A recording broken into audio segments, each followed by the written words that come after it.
নমস্কার বন্ধুরা, প্রথমে আমি তেল দিয়ে দিলাম। এইবার দেবো আমি জিরে, রসুন, পেঁয়াজ, আদা পেস্ট দিয়ে দিলাম। একটু ভেজে নেব লাল লাল করে। এইবার আমি দিয়ে দেবো হলুদ,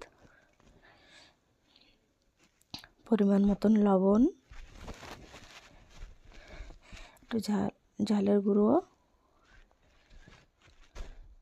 জিরের গুঁড়ো আর ধনের গুঁড়ো। এইগুলো আমি দিয়ে এবার একটু ভেজে নেব। ভাজা আমার হয়ে গেল। এবার আমি কালো সরষে, সাদা সরষে দিয়ে দিলাম, বেটে রেখেছিলাম।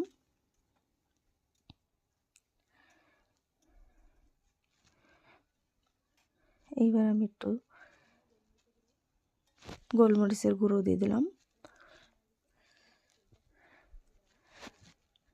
কলাটা আমি সেদ্ধ করে রেখেছিলাম পয়লা। এবার আমি দিয়ে ভেজে নেবো ভালো করে। কাঁচকলা বন্ধুরা এইভাবে একটু রান্না করে খেয়ে দেখো। এবার একটু জল দেবো,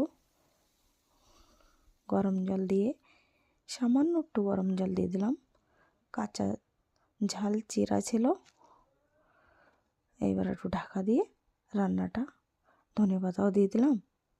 হয়ে গেল আমার রান্নাটা। একটু ঝোলটা শুকিয়ে আসলে হয়ে যাবে আমার রান্না, একদম কচু শাকের মতন।